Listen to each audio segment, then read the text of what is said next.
할렐루야. 다시 한번 하겠습니다. 할렐루야. 우리 옆 사람에게 한번 반갑게 하면서 인사했으면 좋겠습니다. 주의 사랑을 사랑합니다.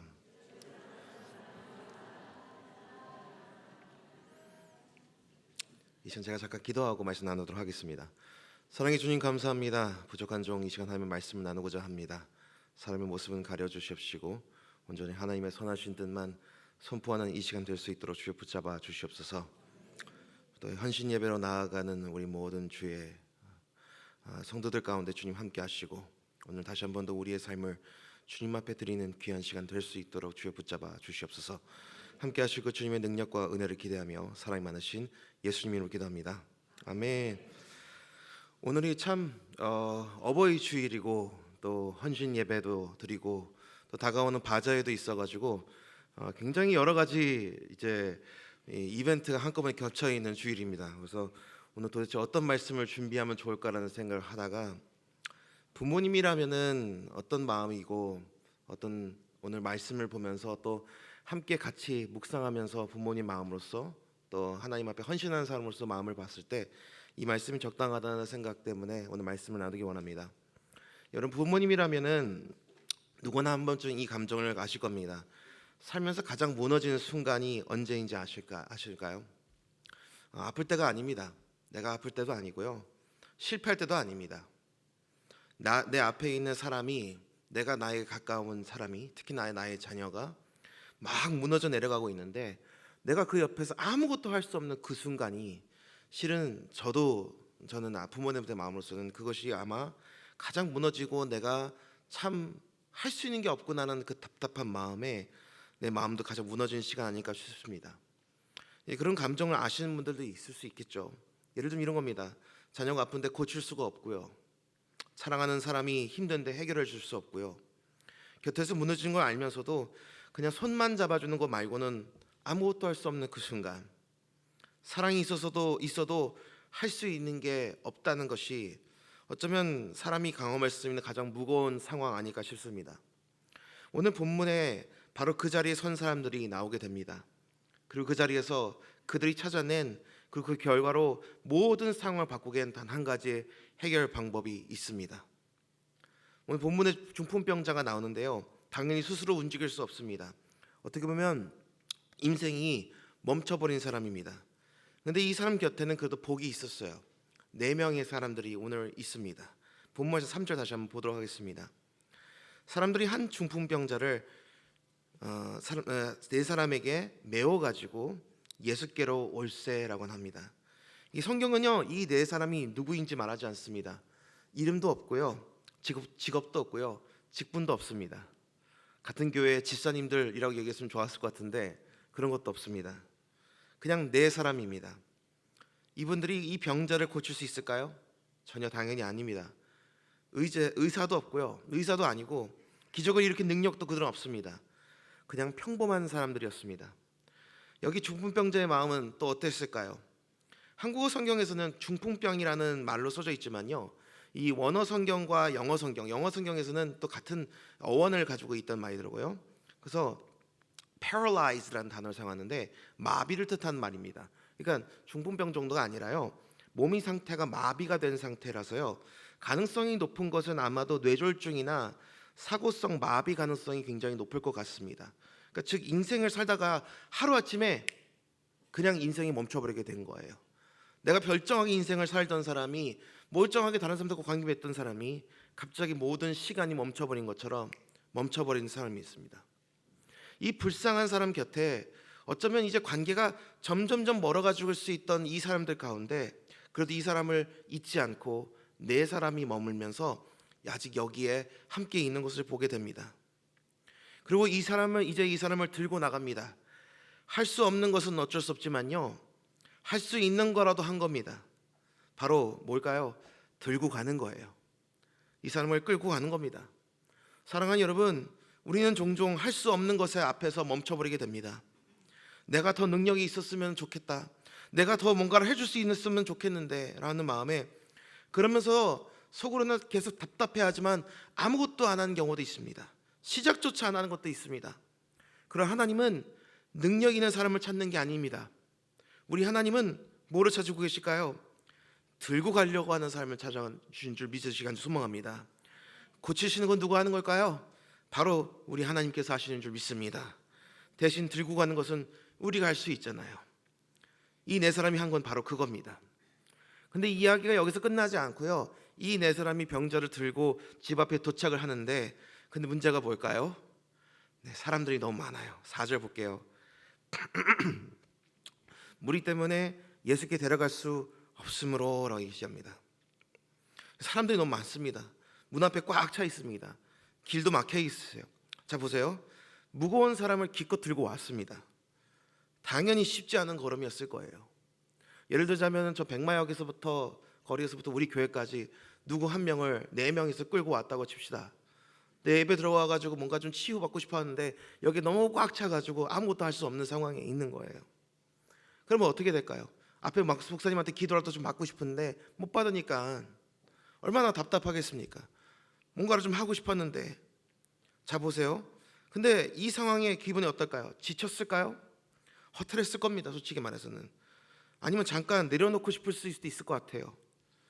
보통 사람이었다면요, 여기서 어떻게 이렇게 했을 겁니다. 그러니까 최선을 다했으니까 어쩔 수 없지 뭐, 오늘은 안 되겠다 싶어가지고 그래도 예배라도 열심히 드려야지 하면서 뒤에서 그냥 같이 앉아서 뒤에서 누워서 예배 드리고 가자, 이런 식으로 충분히 할 수 있을 겁니다.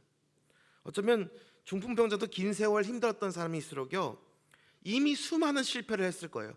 의사를 찾지 않았을까요? 창피당하지 않았을까요?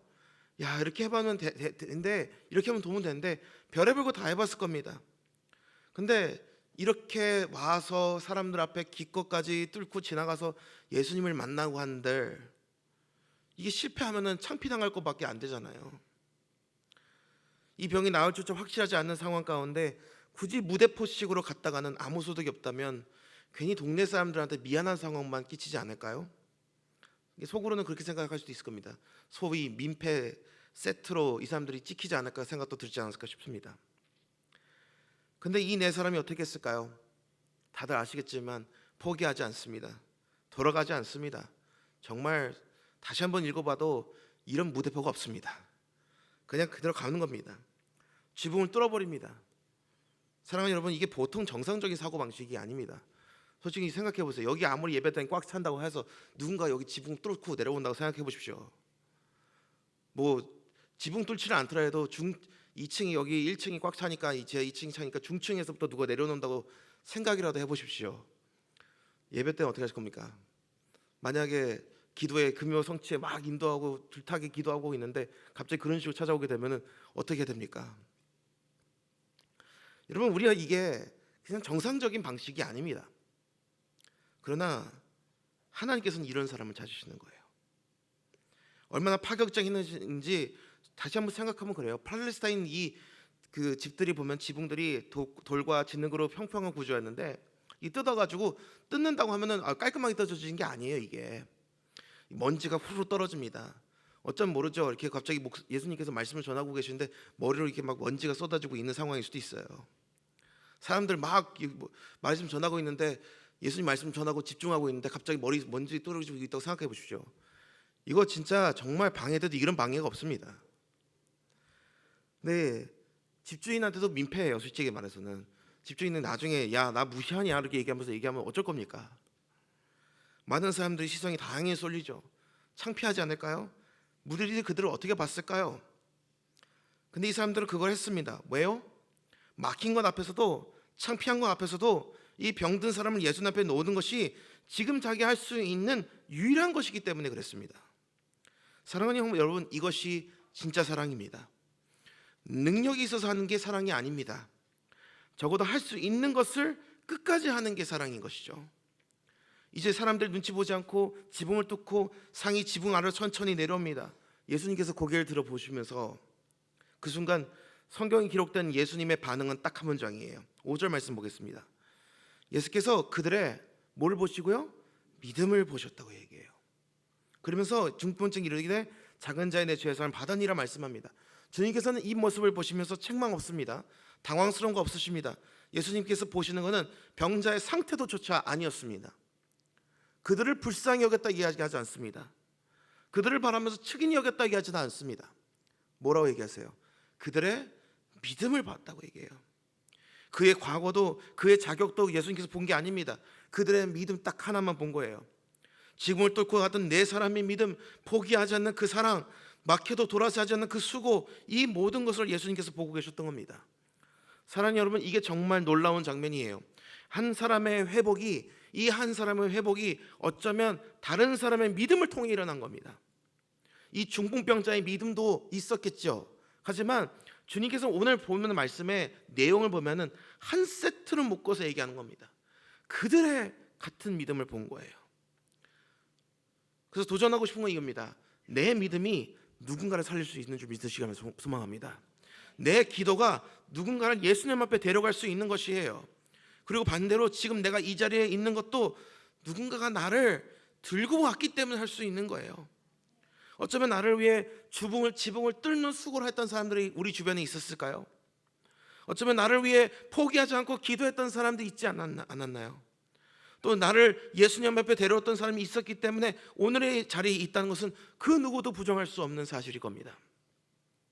어버이 주일인 오늘 그 사람이 누구인지 잠깐 떠올렸으면 좋겠습니다. 여러분, 우리가 그냥 나온 게 아니에요. 어쩌면 우리 부모님이 나오라고 얘기할 수 있겠죠. 친구가 얘기할 수 있겠죠. 그러나 그 사람이 수고가 없었다면 오늘 이 자리 가운데 예수님을 만나며 살아가는 인생이었을까요? 계속 말씀 보겠습니다. 5절 말씀 계속 다시 한번 볼게요. 예수께서 그들의 믿음을 보시고 중풍병자에게 이르시되 작은 자야 내 죄 사함을 받았느니라. 아멘. 예수님이 이 중풍병자에 하신 말씀이 이 말씀에 주목하길 원합니다. 일어나 걸어라가 아니에요. 무슨 말씀이에요? 작은 자야 내 죄 사함을 받았느니라 말씀하십니다. 이 사람은 걷고 싶어 온 거예요.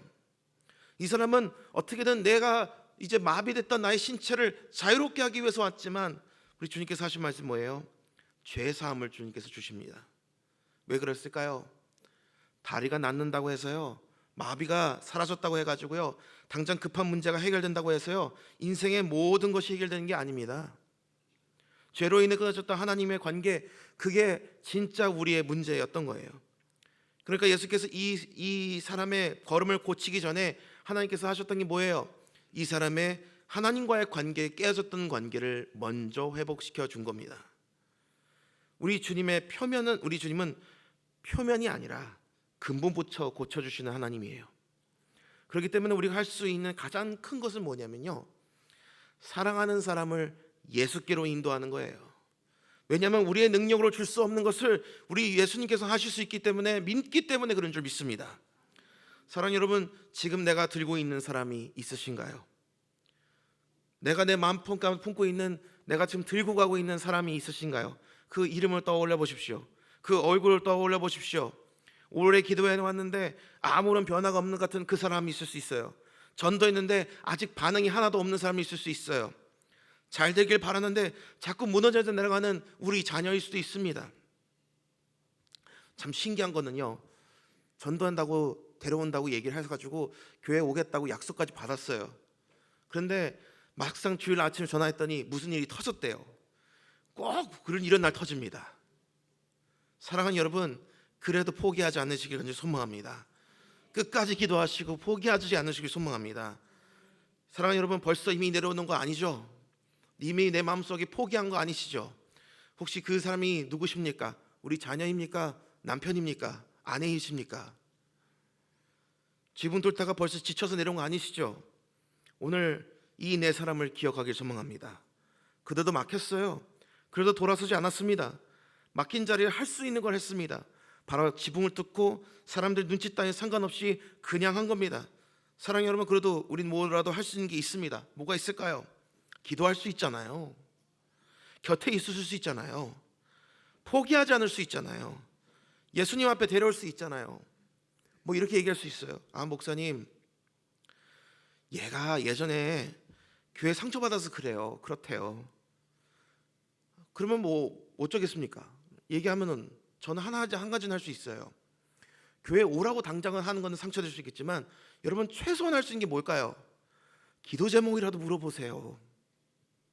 기도하는 거 말고도 그 친구한테 물어보세요. 아, 그래, 힘들었겠다. 그래도 내가 기도해 줄게. 기도 제목이 뭐야? 매주마다 체크업이라도 해줄 수 있지 않나요? 그러면 그 속으로라도 궁금하지 않겠어요? 얘가 기도하는데 응답되는 건가? 하나님 살아계신다 그러면 응답되는 게 뭔가라도 있어야 되는 거 아닌가? 자꾸 생각하지 않겠습니까? 또 얘기할 수 있어요. 아니 목사님, 이 친구가 교회 가서 예배 드리긴 좀 부담된대요. 막 얘기할 수 있습니다. 그럼 할렐루야. 그럼 이번 바자회 데려오시면 되겠습니다. 예배 드릴 것도 없고요. 그냥 와서 행사 즐기다 가면 됩니다. 뭐라도 입에 갖다 물려놔가지고 집어넣고 교회 문턱이라도 넘어오게 하십시오. 마당을 넘어왔다면은 교회 건물 안에라도 들어오게 하십시오. 화장실이라도 들어오게 하십시오. 화장실까지 들어왔어요. 그럼 본당에 내가서 한번 기도할까 이렇게라도 한번 해보십시오.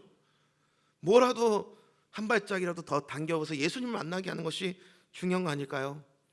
뭐 온 김에 우리 원로 목사님이 책 사주시고 사인도 받아가시려 하시면 될 것 같습니다. 우리 원로 목사님 책 좋아하는 얘기하면서 선물 주면서 뭐 사인해 주신다면서 받아가시면은 그분이 부담스러워도 책 안 읽을까요?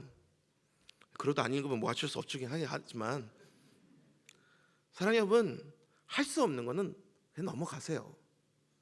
그래도 할 수 있는 것부터 해야 하지 않을까요? 사랑하는 여러분, 지금 누군가를 위해 기도하고 있다면 예수님이 그것을 보고 계신다는 것을 믿으시기를 소망합니다. 지금 포기하자고 하신다면 예수님이 그 믿음을 보고 계십니다. 지금 막혀 있어도요, 돌아서지 않고 있다면요, 예수님은 그 자리를 지금도 보고 계십니다. 우리는 고칠 수 없어요. 우리는 그런 능력이 없습니다. 기적을 만들 필요도 없습니다.